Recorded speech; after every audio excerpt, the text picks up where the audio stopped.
Good morning or good afternoon, depending on where you are joining us from. My name is Amy Berman, and I'm the Deputy Director of the National Academy of Education. On behalf of the Academy, I want to thank you all for taking the time out today to join us on this really exciting panel. I want to just make a couple of thank yous. I want to thank the panelists for their efforts and for all their work to make this panel come to fruition. I want to thank the Spencer Foundation for funding this project, for our dedicated NAEd steering committee, for all of the help from our IT staff to make this webinar happen, and to our moderator and steering committee chair, Michael Feuer. I'm going to turn this over to Michael in just a moment. I just want to go through a couple of the ground rules. All of the attendees are muted by default when you come into the room. This forum is being recorded and available at the event. Well, we're not planning on recording the participants or the attendees to this. Like, questions will be captured in images if you raise your hand, and we'll be asking a question. And so by remaining on the forum, you're consenting to the recording of this video. When we go to the Q&A portion, you can write in a question in the Q&A box. You can also raise your hand and we can call on you. So whichever way works better for you. I'm going to now turn this over to Michael Feuer, who's the Dean and a Professor of the Graduate School of Education and Human Development at the George Washington University and the immediate past President of the National Academy of Education. Thank you all. Thank you, Amy. Good afternoon or evening to all. Apologize for the scratchy throat. I'm not doing a Marlon Brando impersonation. I just caught some kind of a bug this weekend, but I'm negative. So even on the screen, you don't have to worry about that. It's a pleasure to be able to moderate what I think will be a very important and interesting discussion. Let me give you a little bit of background in a few minutes.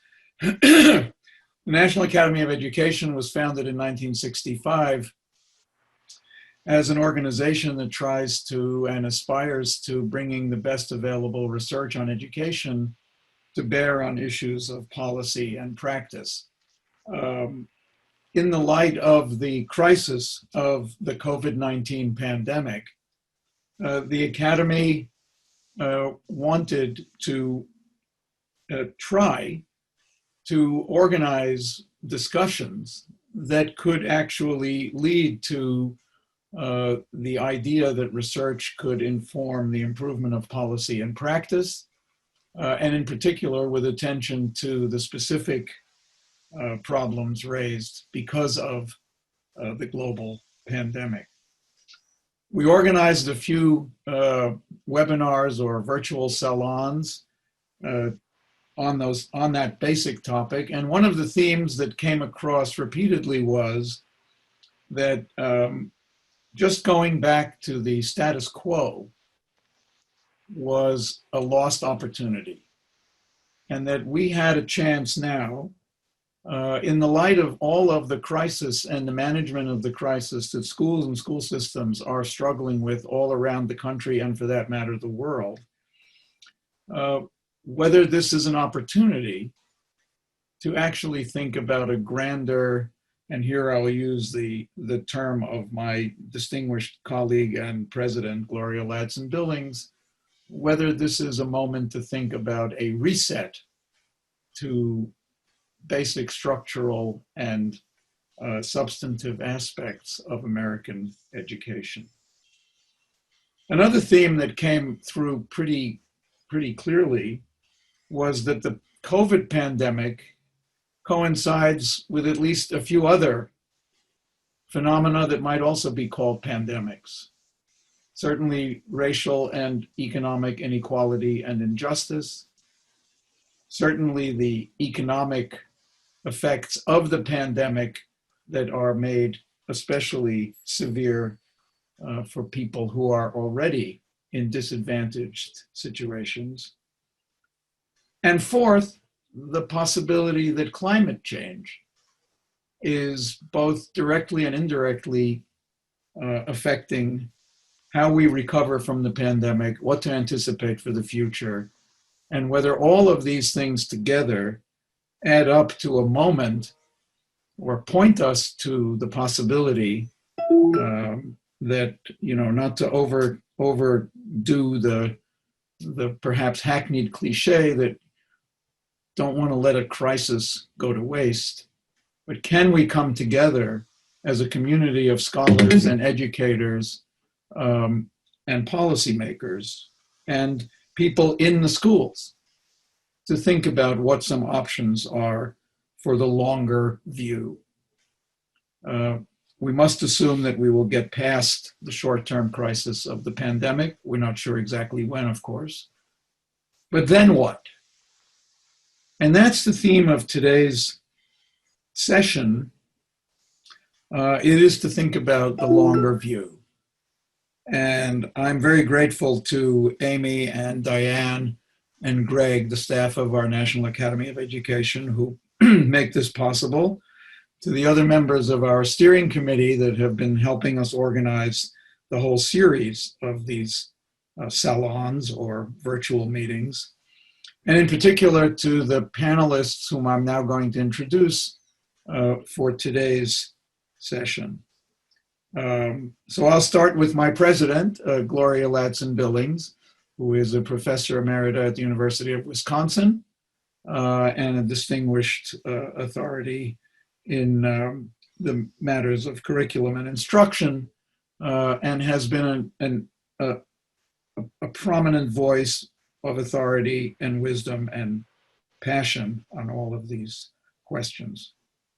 Deborah Lowenberg Ball, the Arthur Thurno Professor and William Payne Collegiate Professor of Education at the University of Michigan, another dear friend and colleague whose work on education generally and mathematics education specifically has given her, thankfully, one of the most prominent and influential voices in American education, and for that matter, in the application of good research to the improvement of practice. Luis Gomez is a professor of education at the University of California, Los Angeles, another member of the National Academy of Education, a scholar on matters related to teaching, learning, and with perhaps special interest and experience in thinking about the connections between digital learning, innovations in pedagogy, and the implications for practice. And speaking of practice and policy, a great pleasure to welcome Bob Wise, former governor of West Virginia, former member of the United States Congress, a great friend of education research and policy, an enlightened leader who by example shows that government can actually make a difference. So I welcome all of you, and I thank you in advance for participating in this discussion. What I've asked our panelists in advance of today's get-together is to think about the long view, and more specifically, if you had one or two specific suggestions, priorities, preferences for what we should as a nation devote our most focused attention on, what would they be? And you all have been in this business long enough to know that without a grand vision, there's not much sense in thinking about these issues. And if we allow the grand vision to blur the short term, then we may be missing opportunities for the kind of progress that we actually want to make. So I ask you then, and we'll go in the order of the names that I introduced, to offer us your one or two priority recommendations. Then we're going to ask the panelists to react among themselves for a few more minutes. Then we're going to turn it over to our attendees, have a conversation, And then we'll go back to the panel and I'll have a question for them at the end, which I'm going to save. I'm not going to, I don't want to be like a spoiler here, but I will have a question for them at the end as a way to wrap us up. So with that as some general background, please welcome Gloria Ladson-Billings. Thank you, Michael, and greetings to my other panelists as well as the attendees. I think I have 5 minutes, is that right? 5 minutes, so I'm actually going to read what I wrote so I don't prattle on. But I have suggested that students in the United States are suffering under at least 4 pandemics, as Michael said. The novel coronavirus, the anti-Black racism as demonstrated through the shooting of unarmed Black citizens by both law enforcement and others, the looming economic collapse that is trailing this coronavirus, and climate catastrophe as evidenced by horrific fire season on the West Coast and the intense Gulf Coast hurricane season. These pandemics are described by Indian author Arundhati Roy as a portal, a dividing line between the old world and the new. And according to Roy, we can choose to go into the new world without the trappings of the old. And although many of us are suffering from what we might call pandemic fatigue, and we are eager as a result of that to, quote, get back to normal, I want to suggest that getting back to normal is among the worst thing that can happen for our most vulnerable students. Because for them, normal represents low proficiency in reading and mathematics. It represents high rates of suspension and expulsion. It represents over-identification for special education and lower rates of high school graduation. The pandemic offers us an opportunity to perform a hard reset and rethink and reorient schooling. So one place where I think we can begin is in elevating science and problem solving over unrelated basic skills. Placing problems at the center of teaching and learning gives us an opportunity to address the issues that are confronting all children, families, and communities.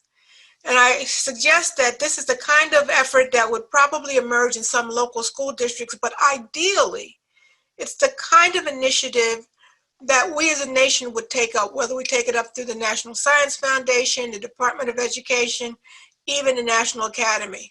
So again, my one recommendation is to begin to think about science as the center of our curriculum, our teaching, and our learning. So I'll stop there. Thank you, Gloria. We'll turn now to Deborah. Thank you. And I join Gloria in being grateful to be here with all of my colleagues on this panel, and so glad to see so many of you around the country and perhaps beyond joining us today. I think what I have to say today will center in math, but builds directly on what you just said, Gloria.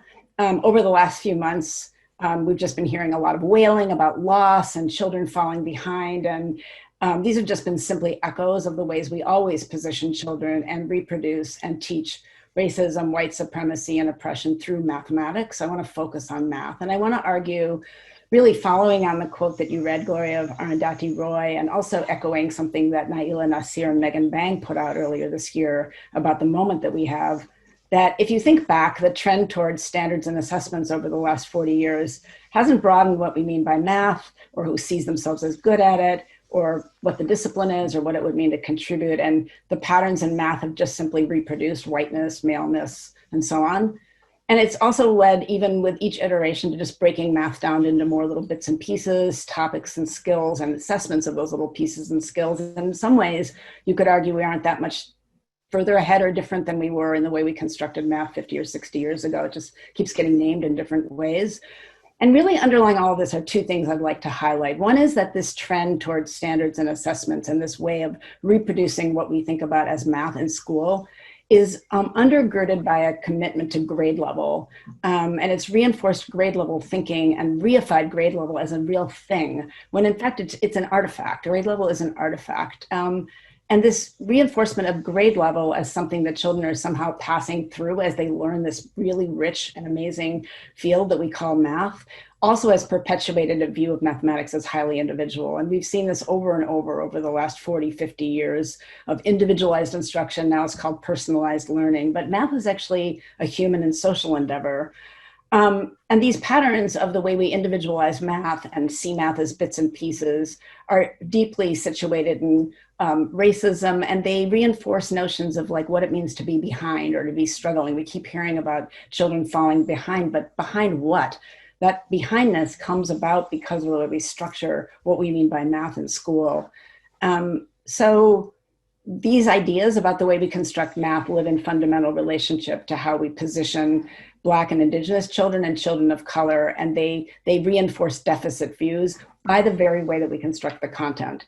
So this rupture we have right now could be a moment, exactly as you said, Gloria, where on one hand, we stuff the same approaches to math into Zoom, and we make sure that kids keep up and that we can soon return to normal, or we do as you say, and we try to change what math is in school in a way that we haven't really ever succeeded in doing. So what if we took this moment to rethink what we think it means to be mathematically literate and engaged, and focused instead on supporting children to be really engaged in mathematics, enjoying it as a human activity, and developing strong mathematical identities? What if we took this moment to resist the grade level structure and the bits and pieces form of math that fits that grade level structure? The practices in the Common Core, for example, are one effort to slightly disrupt that, but you can also hear the complaint that has risen up about the practices as divorced from what people think of as math, and also not being broken down by grade level. What if we also resisted this highly individualized view of math and remember that math is actually a human activity that's highly social and actually profits from collective work? You might think that's a strange thing to say at a moment when we're all so pulled apart and isolated, but you really could take this moment to reconstruct math as a domain for building democratic action in the context of this subject matter. So what would we do? These are what my recommendations are. We would develop, and this may sound very concrete to a lot of you, but I think it takes concreteness. We would actually break with trying to reproduce the whatever we call it, the standards-based curriculum, in stuffing it into online education. And we would instead try to think like, what is mathematics actually? And we would build problems and investigations as context for developing mathematical practice, engagement with mathematics, identification with mathematics, and engage children in constructing mathematics in ways that are accessible across a much wider range. There's nothing about math that like fits first grade or second grade or third grade. We made that up. So some of these kinds of problems and investigations would build on the research that we've seen over the last decades, on building on communities and families, practices and knowledge, funds of knowledge, using the work, for example, of Gloria and her colleagues and others who have developed everyday and culturally situated approaches to developing mathematical learning and practice that are part of the world that children are inhabiting, particularly when they've been liberated from normal school. But some of these would also be forms of abstract mathematics for children. This is different from the hated naked mathematics problems or kind of stupid story problems that we hear over and over again about trains and so on. But they would be problems that actually engage children in fascination that maybe don't even get solved quickly, that take days or even longer to solve. They'd be imaginative, they'd be fanciful and complex. You could imagine 5-year-olds working on them in the same company with their siblings who are 10 or 12. These problems exist, but for whatever reason, the way we structure mathematics curriculum in school, we never try these out in school. We're so wedded to the notion of grade level and ensuring that we can test bits and pieces of however we name the mathematics curriculum. If we did this in this moment, it would suit the context in which children are needing to learn right now. It's an opportunity to break out of that pattern rather than finding a way to reproduce it. And doing this, my vision for this would be that math would also be a lever for justice, and it would be a context for much more democratic forms of engagement in the ways that we expect social studies and language to do. We would expect math to do the same thing. And yet, individual children would actually identify more strongly with math as a space for human activity. I can give some examples of problems like this later, but I'll stop with that right now. Thank you, Deborah. I know what's going through people's minds. I'll tell you what's going through my mind. If I had had Deborah as a math teacher, I'd be a better mathematician and a better person. So thank you, Deborah. Luis Gomez. Good morning, afternoon, evening to everyone here. And thank you very much to the Academy and its sponsors for allowing me to join my colleagues this morning. I had one thing that I wanted us to be in lieu of on the other side of the hard reset that Gloria recommends, and I agree with, is that we would be a more empathetic community of educators aimed at helping people solve the problems that they experience. We would get very good at imagining and working with imagining people in the situations they find themselves, rather than merely imagining our own selves in their situation. We'd learn to ask, we'd learn to listen, and we learn to create data systems in the service of listening. Data that would help us form better relationships between communities and build better routines and activity systems that govern the relationship between cultures and groups. And I think an example of the need to do that is seen today by the new place that information technology departments, for example, find themselves in school districts. They've moved from, as my colleague Gloria says, moved from the periphery to the center of the instructional universe. For example, in Leon County, Florida, they just ordered, according to the Wall Street Journal, 32,000 new laptops for 34,000 students. Thoughtful school leaders are asking right now, given this new capability, what can we do not to do the same old things? They want us to be better. But sadly, I think what we see right now is that we are using this new capability to create old instruction on new media. We are asking students to live in Zoom rooms for 4 to 6 hours, even kindergarten students. Trying to take computation and recreate a sense of physical being there is a mistake. Cameras aren't eyes, speakers aren't ears, and Zoom rooms are not rooms.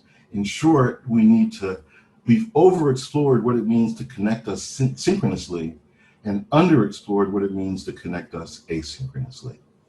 We need to explore new ways to build social connections that are humane. We need to sort of understand how to use these new technologies to help students learn, connect, and create environments that are genuinely sensitive to the needs that face people every day. Schools can become new community social hubs and intellectual hubs if we just give the people we serve an opportunity to bring their voices to our planning and execution. So for example, we learned that undocumented and unemployed families, students are now breadwinners. We need to create learning environments that recognize that on the one hand and allow them to take learning profit from it on the other. So we need to create schools as new social hubs that recognize how people are learning today. We've learned that in some school districts, for example, where just by the mere presence of these technologies, we're used to schools get 50 parents to show up at a back to school night. Now they get 250. Only scratching the surface about what might be possible if we just merely listen to people. So our goal should be to become more empathetic and humane and focus on what really matters. We need to listen to communities and translate mere computation into human connection. We need to redefine the relationship between teacher and student, redefine who's a teacher. When a student is out in the world, for example, being a breadwinner, that student is becoming a learner, and we need to understand what that student is learning and how to take it further. We need to redefine the most important outcomes of education, which I think are things like agency and resilience. We, as my colleagues have said, are at a moment, and we need to figure, and in technology, among other things, figure prominently in this moment, and we need to figure out how to take profit and reconceptualize the future on the other side of this moment. Thank you, Louis. Always inspired by your vision of these things. Governor Wise. So thank you to the Academy for inviting me and to participate, particularly with this group. I want to take Lewis's empathy, Gloria's reset, Deborah's democratization of math, and I want to ask the question, as they say in Congress, I want to associate myself with all the remarks of those previous. And then I want to ask, as we talk about the long term, why do we think there's going to be a long term? What makes this different besides the fact we've had a pandemic, social uproar and social unrest and economic distress? And I don't ask that lightly, because what I'm going to say is I think we also need to, the way we get to a long term is by, and I'm going to go back to Lewis again, understanding and listening to the communities that have been affected so much, particularly in the last 8 months. For 30 years in public life, is almost 30 years, I spent most of my life, whether by chance and by choice, involved in natural disasters. And what I've learned is that there are 3 stages in a disaster. There's triage, there is transition, and maybe, just maybe if you're lucky, there is transformation, or Gloria, what I think you call in this case, reset. And so, like everyone here, I believe in data and numbers. I have always used data and numbers perhaps in a slightly different way. A lot of the times my data and numbers are counting votes and also measuring public support, because with public support, I can then determine the real chances for genuine change through the public policy process. I'm going to present some numbers that have only developed since February. And so I asked, does this suggest a new demographic, a multi-generational COVID class, if you will, that will support such a reset movement in education, and that will support many of the initiatives which we've been advocating for years, but perhaps are now cast in a way that they can be accepted and appealed. They'll be much more appealing. So my key data points. First, there are 50 million K-12 and 20 million higher education students pulled from the classroom within several weeks. Many have not yet returned, or at least returned fully. There are 90 to 100 million adults suddenly turned into homebound teachers, caregivers, and chief technology officers. There are 3.5 million K-12 teachers, 1.7 million post-secondary faculty and instructors, add-in administrators and non-academic support personnel, and you have another 2 to 4 million people involved. Significantly, there are 26 million still claiming some sort of unemployment benefits, the highest number since records started to be kept since 1948. Now, many of these obviously are part of the other groups that I've been referring to. They not only have to educate their own children at home, they now require their own personal re-education in order to be able to get another job because they lost the other one. And yes, these are all large numbers, but something even more important.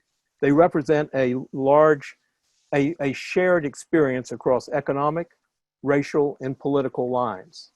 I'm not naive, and I understand that in the 2020 experience of an upper income wage earner parent is a much different experience than a single parent minimum wage earner. But movements are built by finding common touch points. And what some of these touch points are, I feel, everyone has learned to appreciate the physical school experience and the role of teacher even more. Also, the vital role of caregiver and early childhood development is much more prominent. Second, broadband connectivity has become a necessity for all families and even more critical for low-income ones. 1 in 4 low-income students lack access to computers. District leaders report uniformly about large increases in absenteeism in distance learning because families simply don't have the access or the computers. And plus, all families have now found technology essential for telehealth, social services, filling out FAFSA forms. What used to be niche is now routine because of technology. Now, there can often be a basic conflict, and some previous speakers have referenced this, in moving forward from a traumatic event or disaster. On one hand, getting back to some semblance of normalcy and routine can be reassuring. But on the other, I've heard many school leaders say they don't want to return to what they had. Since it was not adequate for their students, it was inequitable, they don't want it back. And so this COVID class, this large population, which by my calculations easily reaches half the population in sheer numbers alone, this COVID class has not yet formed clear points of view. This isn't a political party, and it doesn't have a position yet on accountability and on a large number of other factors. but it does have a shared experience, and there may be early policy areas to engage them in. So because I'm going to refer to my time in Congress, a new federal stimulus package is necessary, and that helps sustain us. But we need also to be talking about what is the real federal education growth package that will involve implementing real changes. One of those changes is, by federal terms, pretty inexpensive, enabling and extending broadband access, connectivity, and technical devices to all families. In federal dollar terms, this is a light lift. It's not expensive, but it's crucial to everything from quality and universal distance learning to access to modern social services to workforce training. Second, providing the means for any student or parent to engage in much more flexible career or workforce training. This involves creating an individual learning account that will follow that young person, possibly from birth all the way through lifelong, through their lives. And also restating a concept of what a whole child approach can mean, whole child equity means to this shared experience. Building upon the heroic efforts of school and community leaders over the last 8 months to provide basic health, nutritional, and social services, we now see new ways and important ways to provide these services and the importance of them. Can we make the argument that we can bring both efficiency, efficacy, and in some cases, less expensive to gain this public support? So our education systems have been engaged in triage, and most have moved to some form of transition. But now, whether they feel empowered to take the next step to planning for transformation, to embark on that real reset, that's going to depend upon the response and support of a public and its new perceptions of education. That's what I'm looking forward to. Thank you. Okay. A fascinating combination of vision for a longer term and some reality check about the current situation and the data. I want to ask each of you now to rethink what you have just been proposing and to ask each other for clarification that will help you decide to what extent are these proposals, reform in mathematics, both in substance and in pedagogy, reform in science to get away from basic skills accumulation to problem solving and the agility of mind, if I may just throw that in, Gloria, with that. The idea of using computation, which at first I thought Lewis was talking about an aspect of mathematics, but what he really meant is using computer-based technology, I think, to promote and sustain a kind of empathic environment in which young people learn together. And Governor Wise, to what extent can these kinds of visions find receptor sites in a Congress that has to be accountable to the public for results? So open forum among the four of you now, and let's have at it, and then we'll get to the others who've already started sending in some questions that are too hard for me to even try to answer. Deborah, you raised your hand first. Yeah, I guess I found myself surprised that I was talking about content and learning, although I do think that's the central thing that we're concerned with, because we're thinking about children and families and what all of this has been meaning, and the notion that people are having really different experience of these multiple pandemics. We're really, as Brittany Cunningham said, we're not in the same boat. We're in the same storm maybe, but we're not in the same boat. But I find myself a little surprised being me that I didn't talk at all about teachers or teaching, and none of us really did. And I'm just wondering, given everything we just talked about, like what thoughts we have about the teaching profession and what the moment of opportunity is to rethink that as well. I mean, you talked about the appreciation that maybe more members of the public are getting for the work that we do as teachers, but beyond that, like, is this a moment to be breaking out of what have been a really long-standing way of thinking about who teaches? There's a lot to say there. I won't go on and on because I know you all think about that. I'm just wondering, we haven't really talked about that. I'm wondering what you're all thinking. Gloria. I'm glad you brought that up, Deborah, because that was really what was sort of in the front of my mind. If we think about the pieces that might have to be assembled to make the change that we're talking about, where are the, quote, weaknesses in the system? And so it may be even further upstream than teachers, It may be teacher educators. Because if we're going to have people who can have a sort of problem-centered focus, they're going to have to know a lot more than what they now know. And they're going to have to be prepared in a more synergistic way. In other words, if I want you to elevate science, then you have to come to me with more than 2 science classes that you took to get, to complete your general education requirements. So I don't know where in the quote supply chain we need to be thinking, and maybe that's too linear, but I do know that we do have to think about not just what we want to come out of this, but what are some of the inputs we have to recalibrate. Louis? I think the question that both Deborah and Gloria raises is really important, and about being problem-centered and how do we think about teaching? I would offer maybe that one thing that your comment, Gloria, made me think about is that not just individuals have problems, but organizations have problems. And organizations have problems that are based in science. And it takes not just science teachers, but an organization to work on these problems. And so to Deborah's question about, well, how do we think about teaching in this moment? I think we think about the act of teaching expanding in a sort of a commonly held way across organizations and helping students become genuine parts of problem-solving teams in those organizations that are not just made up of other kids, but are made up of kids and adults, and where the problems that they're taking up as a group are common. And I think that when you ask questions about where in the how do you join us in the ecology? Well, the ecology does have to start upstream, but everybody coming to these organizations has to be onboarded into the ideas that this organization is taking up as a scientific endeavor.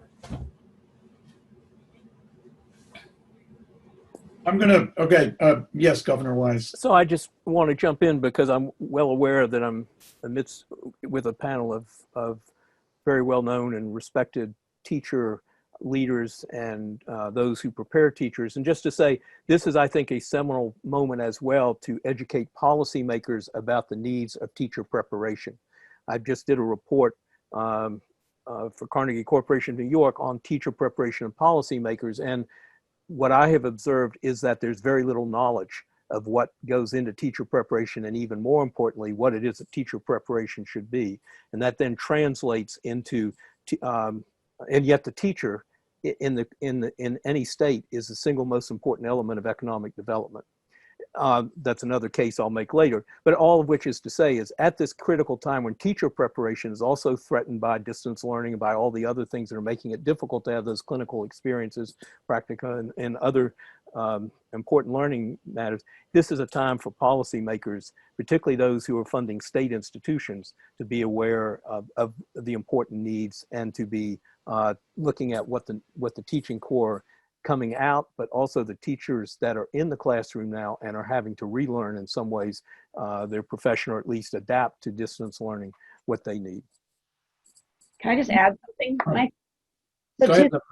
One of the things we could think about, one is that it might be a moment for rethinking the partnership or whatever between families and schools. I mean, so many, as somebody said earlier, so many families are in the position of being, what did you say, chief technology officer, but also trying to puzzle through things that are being sent home.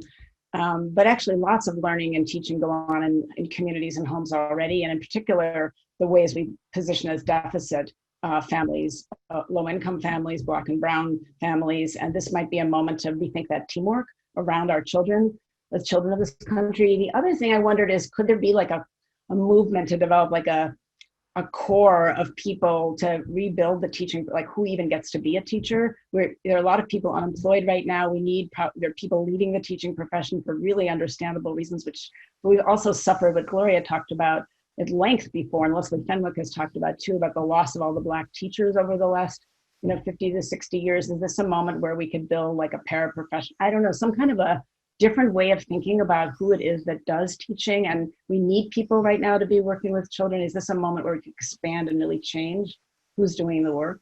So both families and other people to get into this work in new ways. We'd have to think about supporting them, like Gloria said, I think, to get the kind of learning you're talking about. But yeah, Gloria, you're gonna go. Yeah, so I've actually run a third and fourth grade program this summer, a face-to-face program in the park that I got the county and the city and some other entities to help pay into to get these kids having that social emotional connection as well as the academic part. Right now, I'm running what I'm calling a school without walls. We have about 35 kids in small learning pods, no more than 10 kids in a place. And they're not supplanting what they're doing in the schools. They are helping to get the kids online to do what it is that their teachers have asked them to do, because if their parents come home and they're tired and they don't know how to do it, they're just kind of out of it. But because I sit on so many nonprofit boards, for some reason, Coca-Cola won't call me. I mean, really, every board I sit on, I write them a check. Nobody writes me one. But I've been really kind of saying to them, now's your time to step up. So my Urban League is running a parent academy in which they're helping parents learn how to do the technological stuff. My Madison Children's Museum is doing what they're calling sidewalk surprises, where they're doing all kinds of interesting information on the sidewalks in the neighborhood where kids have to solve the puzzles. My United Way, we're gearing up more of our tutors. I lead the Schools of Hope delegation. So what I'm suggesting is that our thinking about 8:30 to 2:30 or 9 to 3 schooling has got to go. And that all of these things that we have thought of as, quote, after school are no longer after, but they are coterminous, that they are along with school, that we have got it, that more people have to get engaged in the education enterprise, I guess is what I'm saying. I want to pick up on Lewis's point about empathy and the need to listen. And I would like to try to connect that to a technical problem, which is, what mechanisms do we have in order to actually be able to hear people who come to these questions with so many different points of view? Of course, one way we've organized that is through politics. So we have elected officials, and we have members of Congress, and we have governors. And theoretically, they're supposed to represent some way of aggregating very complicated and divergent preferences about a lot of these questions. Does Lewis's call for a more empathic way to listen to communities, to parents, to people, sit well within the current system of government that we have? And by the way, Governor Wise, when you were in Congress, there was still civil discourse across the aisle, as I remember. To what extent can we imagine a more effective way to listen to what people are really asking for in a way that can also promote some of the kind of progress that this group is talking about? Do you see what I'm getting at? I'm asking Governor Wise to tell me, I don't want to be a spoiler here. I want to know whether these ideas are going to find representation in government. They will if they're expressed, but I want to take it past the public officials, elected officials you spoke about, because yes, members of Congress will be involved at some point, governors get involved. The school board member, most of whom are elected, district school board member, most of whom are elected in this country, in 14,000 school districts, that's where a lot of these shoots will begin to grow. In California and a number of other areas, you elect your county superintendents in many of your counties, and in other areas you elect, in other states, some states elect superintendents. We have a variety of means for choosing state school boards, but my point is there are a lot of other actors in the political system that'll be involved in this too, and they will actually probably be the first touch points.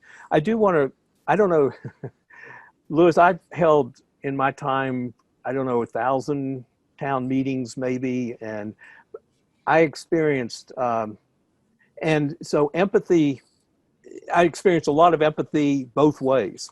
And there's no empathy, but there's nothing will focus an elected official's mind more than getting confronted in the grocery store or at a town meeting. Town meetings can sometimes be too structured, but getting confronted in a grocery store, place of worship, soccer match, what you call, you name it, by people that have all of a sudden experienced something new and are feeling it very, very deeply. That's why I call these numbers out, because I think that there is a constituency that's beyond what anybody has. I've not seen any pollster yet, and I've seen a bunch of polls this go around.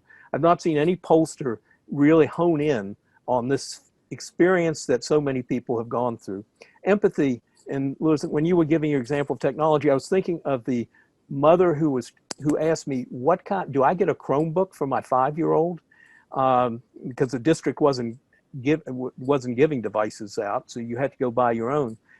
And so to me, this is what creates the movement, Michael, that school board members will be responding to, that county officials in some ways that have to support services that support a whole child approach, city officials.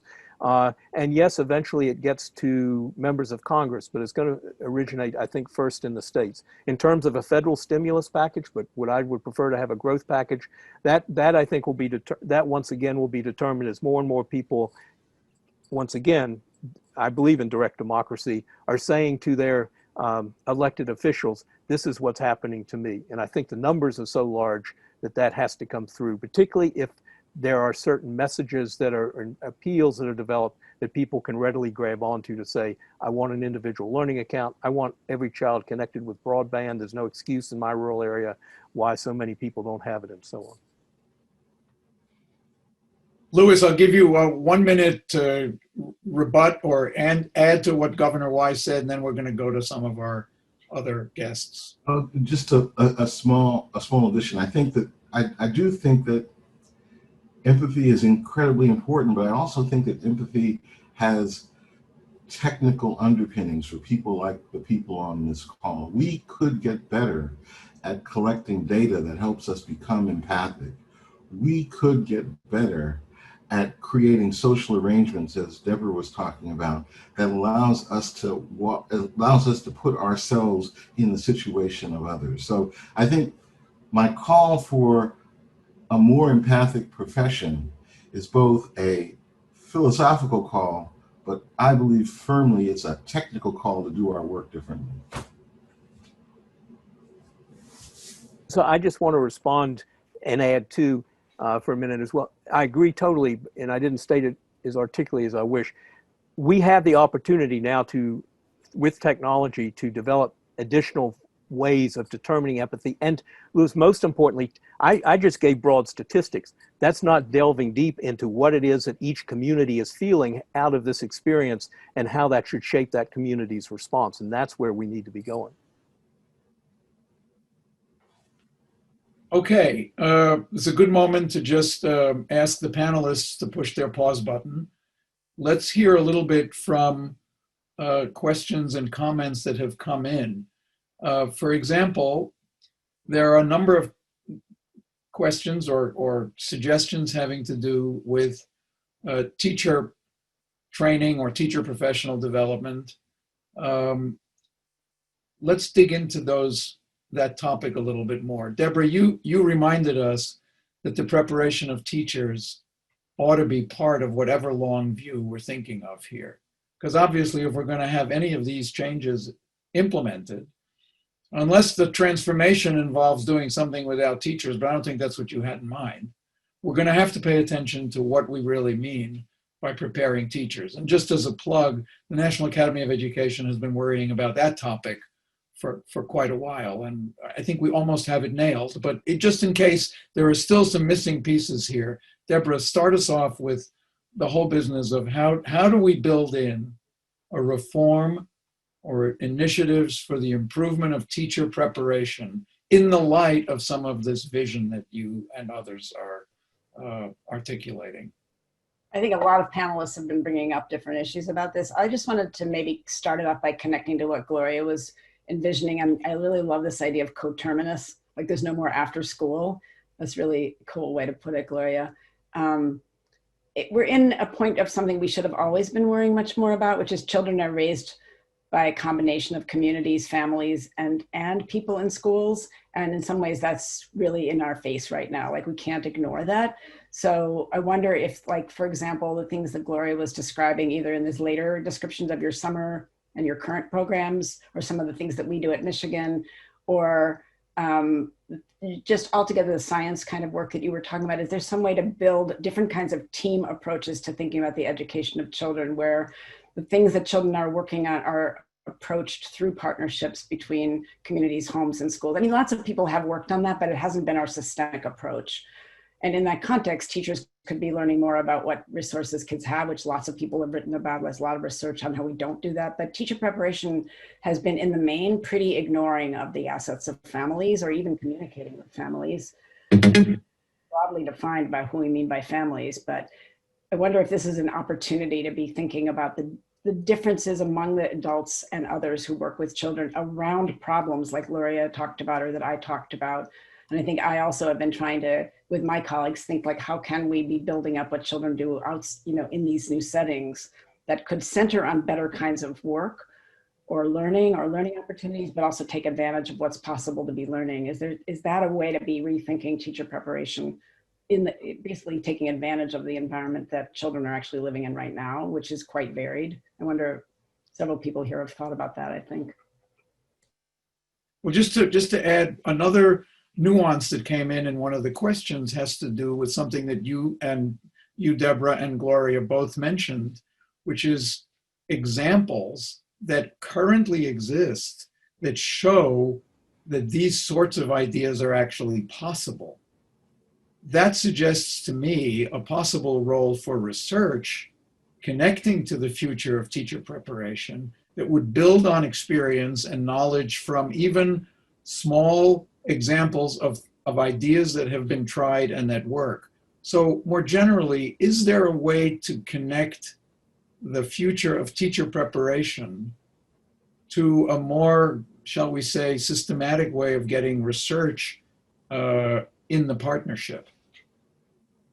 Let me jump in here, because I want to move away from sort of the nuts and bolts of the teacher education program, because I think we keep getting bogged down in that. Every time we try to have a new iteration, we change the number of courses, the number of contact hours. I mean, we are indeed rearranging the chairs on the deck of the Titanic around these things.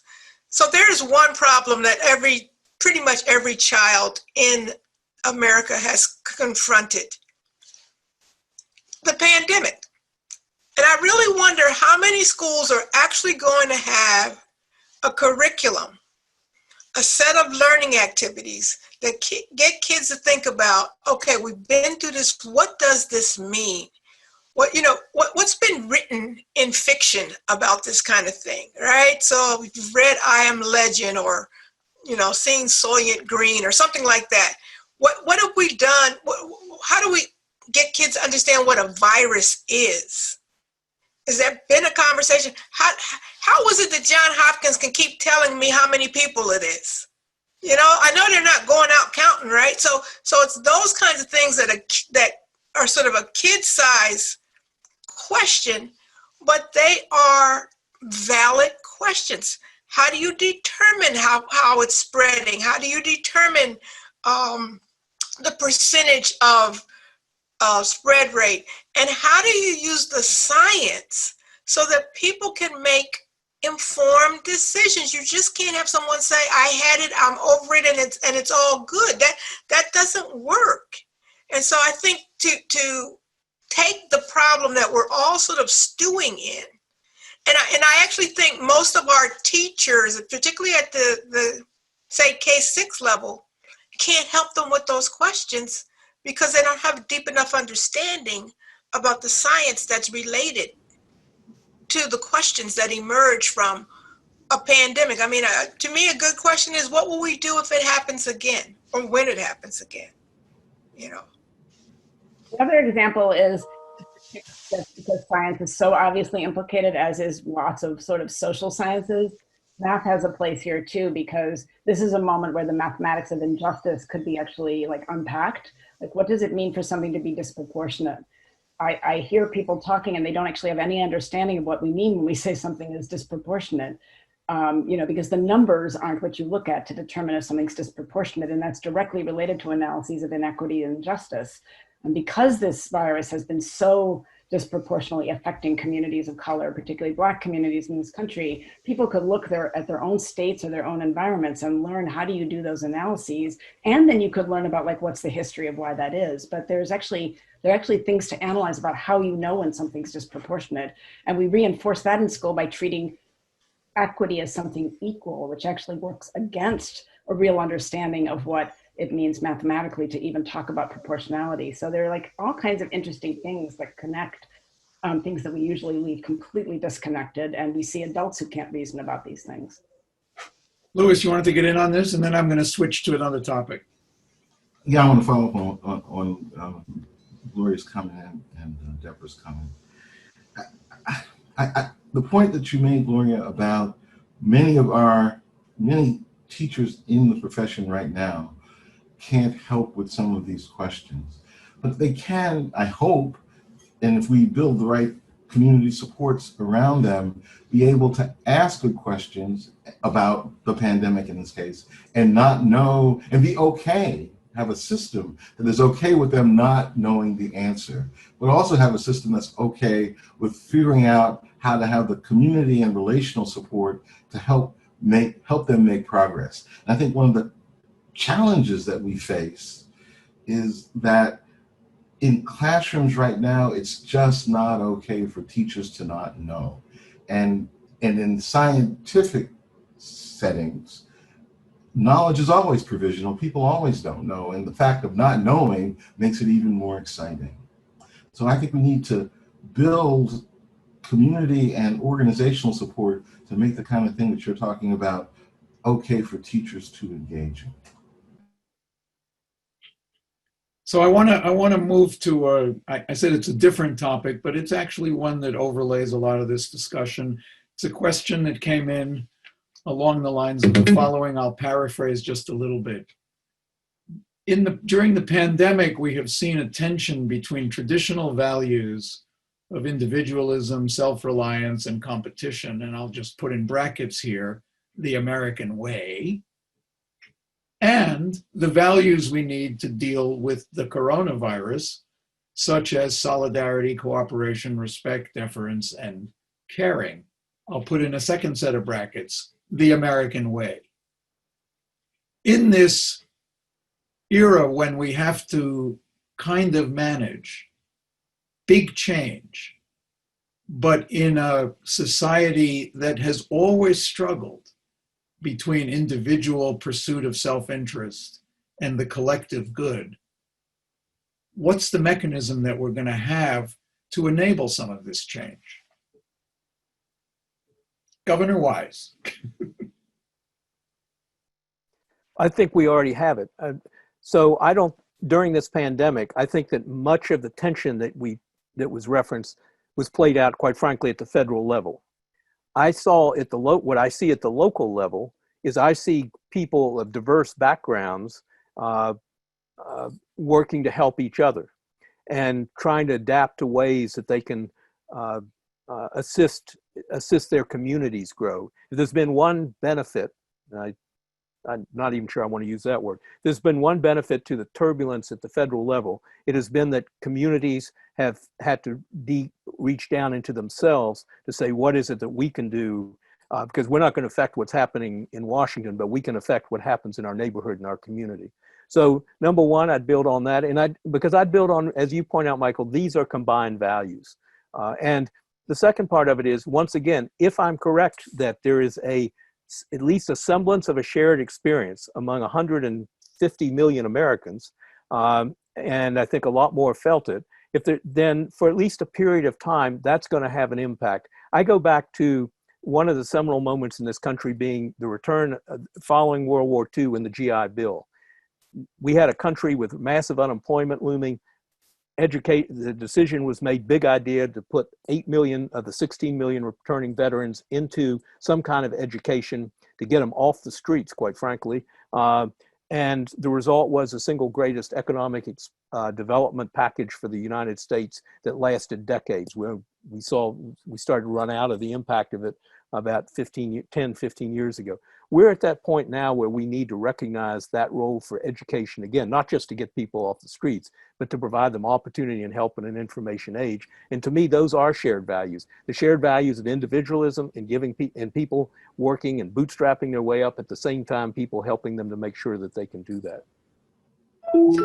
For at least one of our attendees, all of this discussion about reset has evoked the word revolution. And the question before I want to ask all of you to paraphrase from the person who sent in this question, given what we know about the current deficiencies in the American education system and the fact that we do perpetuate a lot of the inequities and inequality that we're worried about, what do we do to make the quote unquote big change that we're advocating? I mean, this is really going to press all of you to get practical. Let's assume we agree on the vision. Implementation. So can I kind of weigh in here? Because it's not as if we haven't been through this. We've been through it in micro examples. And my most prescient micro example was 2005 with Hurricane Katrina. It was just gone. New Orleans was gone as we know it. And the drumbeat was, let's get back to normal. Well, while that was going on, there was a whole other group of people saying, no, let's do something different. I'm not saying I agree with them, because I'm not sure I'm happy with what came out of it. But there was somebody who said, this is an opportunity. You started off, Michael, with the notion of not squandering an opportunity. Someone says opportunity to change public education as we know it. Now, it's actually replicated some serious inequalities. But, you know, what I remember from physics is that nature abhors a vacuum. And so the fact that there were people just sitting around saying, oh, well, when we get back to normal, gave another group of people saying, nope, let's not do that. Let's do something different. So we've got that sort of micro example, and I don't think we want to go in that direction. But I think anytime you have anything as catastrophic as, say, a hurricane that devastates everything, or a health pandemic that has shut everything down, you have an opportunity to redo it and rethink it. It might involve, Go ahead, Deborah. it might involve, I'm seeing some comments about, like Barbara Rogoff wrote about indigenous ways of learning. And I think that question you quoted was from Etta Hollins. I think it suggests that something that, it'd be interesting to see what kind of political will there is, a pretty big shift in communities and voice and who actually has power to reshape American education, because some of those things you read off are actually manifestations of white supremacy and the white supremacist curriculum. So if we were going to make something really different, I think one would have to see a pretty big shift in balance about who's at the table and what ideas are actually helping to form a revolution. And I think that's not what the conversation is mostly. It doesn't go there very easily, and there's long historical roots to that. But I'm just curious what my fellow panelists would say about that, because we're seeing comments that relate to that in the chat, and I think they're right.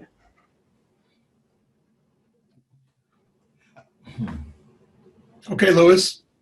I think to your initial framing, Michael, and I think this is relevant to what you just said, Deborah. I think a lot of what we aspire to in terms of justice lives in the details of practice. And I think so, in a sense, when Bob was talking about the activities of this country post-World War II, for example, there was a lot of inequity hidden in the data about that, hidden in the practice itself. And I think that one of the ways that we can go forward from this moment is having a real commitment to make justice visible, and not just to make it visible in our aspirations, make it visible in, Deborah was talking about disproportionality, make it visible in the data we collect, hold ourselves accountable to justice and equity in the domains where it matters.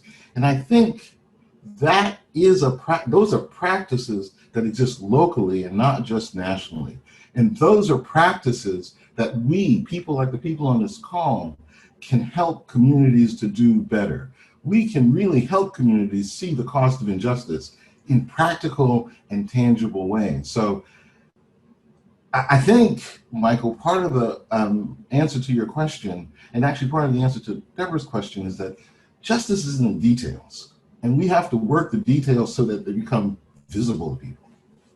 And Louis, I'm really glad you brought up the embedded inequities that happened in the post-World War II era, because as a child of a World War II veteran, I know that my dad could not buy a house in Levittown because Levittown had a clause 25 that said no person other than a white person could rent, lease, or purchase that house. So his army mates who could go with no money down and go into an $8,000 house were different from what he had to do. We bought an $8,000 house. It was an old house, but he also had to have a down payment to do it.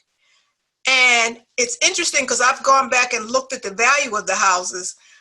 My parents' house is now valued at something like $93,000 in West Philadelphia.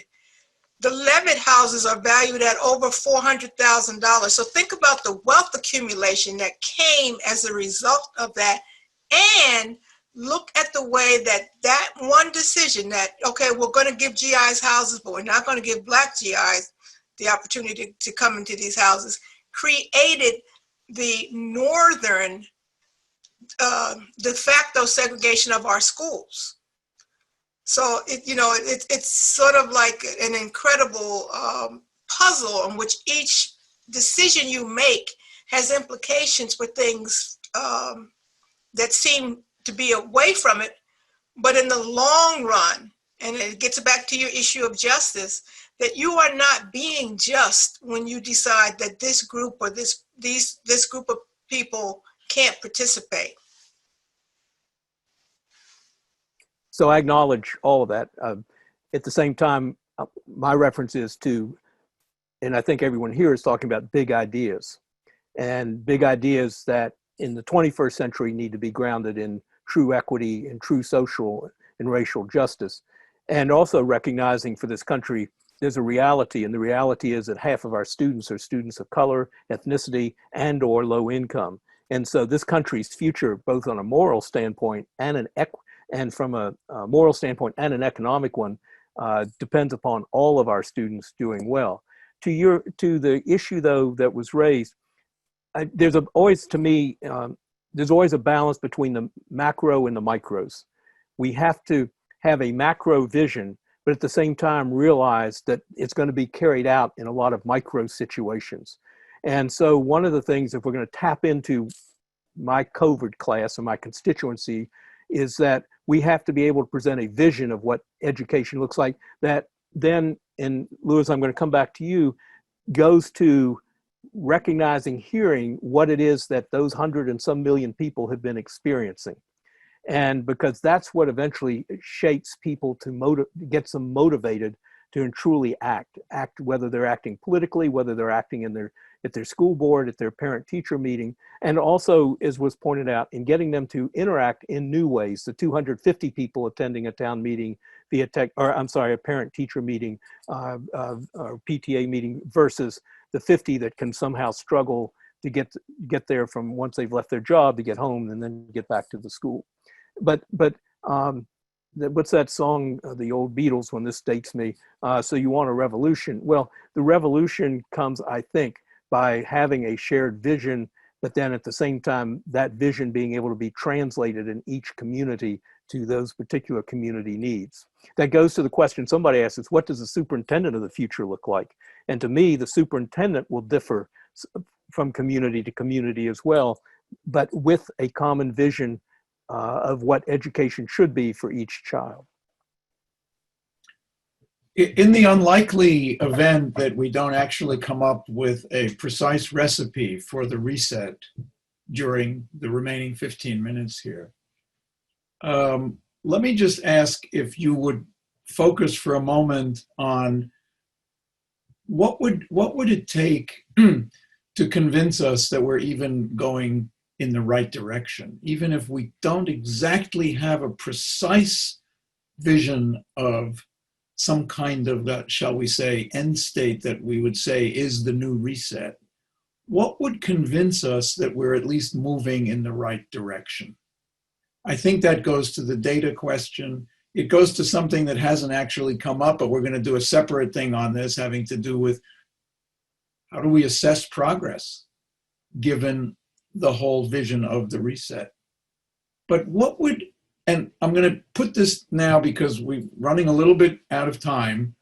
I would have loved to take on some of these other questions, such as how to convince taxpayers to be wanting to pay more taxes and support public education better. Little things like that. I want to ask you now, in the remaining time we have, for each of you to think about what you've heard and do another round on your top priority recommendation. And if I might be even more presumptuous, to ask the question about what would convince you that we are at least moving in the right direction, even if you can't specify precisely what this is going to look like. What would be moving us in the right direction? So now I'm going to jump in first, Gloria. I'm going to jump in because I have to get to another Zoom. That's the story of my life, is in these little boxes. One of the things that will convince me, and I'll look to Deborah here and say that if the mathematics is such that I cannot predict who will struggle, if I cannot predict, who's going to be at the top of the heap. Right now, this is very predictable. I just need to know your zip code to be able to tell you how you're doing. And that's scary. So when I get to a place where I'm no longer able to predict. And then the last thing I'll say is, some of you may remember, this has got to be over 30 years ago, but Howard Gardner, who was a member of our academy, wrote an op-ed piece in which he said, I'm tired of people talking about what's wrong with our schools. He said, if you really wanted the best education for your child, and he began talking about all these different places in the world you'd have to send that child. For preschool, you'd have to send them to Italy, to Reggio Emilia. For elementary school, you'd have to send them to Japan. For high school, you'd have to send them to Germany.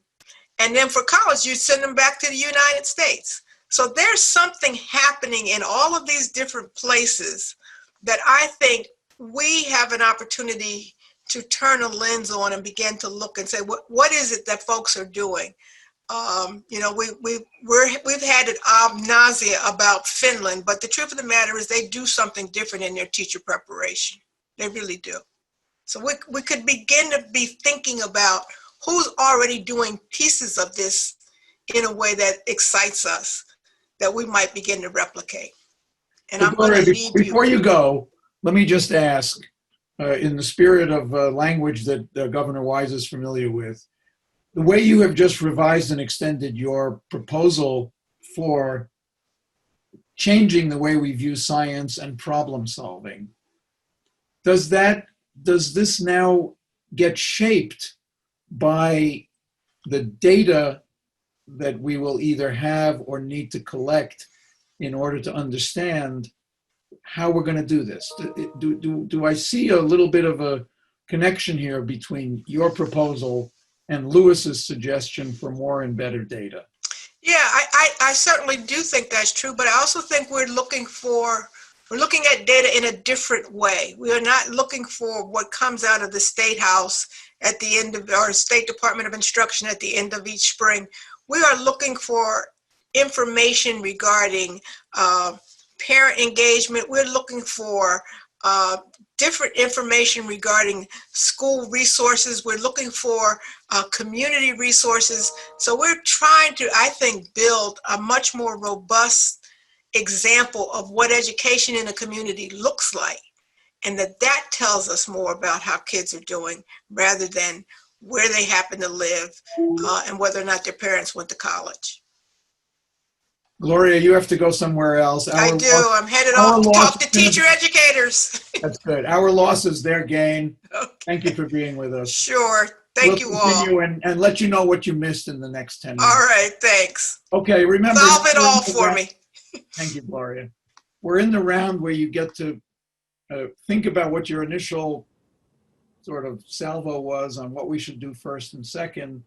And based on what you've heard, what would you do now that might be a little different? I'm motivated on this by a short book that many of you know Dick Elmore wrote some years ago called I Used to Think and Now I Think. And it was a kind of series of almost autobiographical statements of educators and others who had very strong views about things. And then over the years, admitted that they didn't see it all exactly right and they changed their point of view a little bit. Well, we don't have years. We had 15 or 20 minutes. To what extent do you now want to say, I thought this and now I'm thinking just a little bit differently? Lewis? I want to change your question a little bit in the sense that welcome to the National Academy of Education. I'd like the question to be, I said, but after I heard my colleagues talk, I wish I'd said. And I think while Bob, Deborah, and Gloria just sort of, as always, just are amazing. In this moment, I'll say, Gloria made me wish I'd talked about the systems, little s, nature of what we do. I mean, she did it by helping us see, as Deborah said, inside of school and outside of school as both important actors. She did it by, both Deborah and Gloria did it by talking about new roles for parents.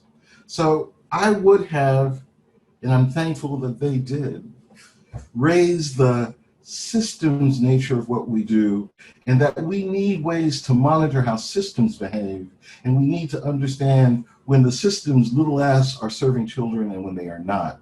And to your data question, I want better ways for every child to every day and every family, less frequently than every day, say that I was engaged by what went on in school today and I will show up tomorrow.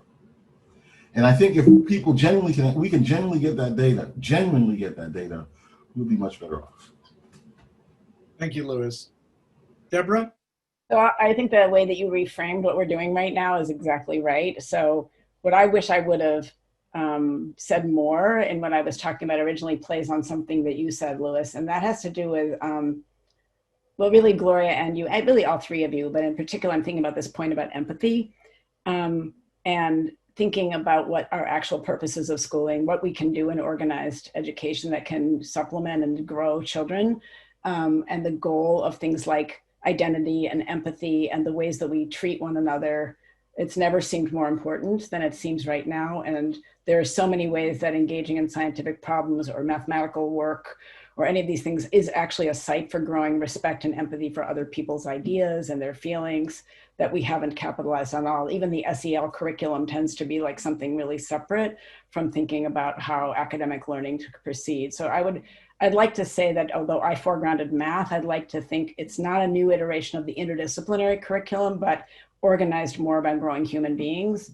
And the second thing I wish I would have said is I feel like we're going to have to break out of the grip that assessment keeps having on us.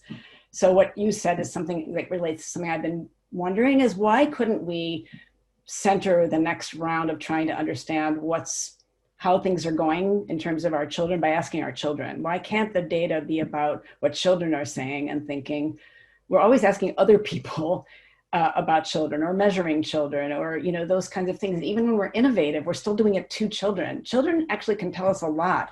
And I've been interviewing young children over the last few months. And it's one thing we should remember, there are a lot of children who are really happy to be outside of school right now and for whom school has not been a good place. And they're telling us things about what they're able to do right now because they're not in organized school. But I think it's more than that. I think why not go to the people who are actually experts on what's happening, which is they, and learn sensitive ways to build up that's what we focus on. It's so adult-centered the way we're approaching this, but we're actually worrying about our children, but we're not thinking that they know more about what to tell us about how they're experiencing this and what we could be doing.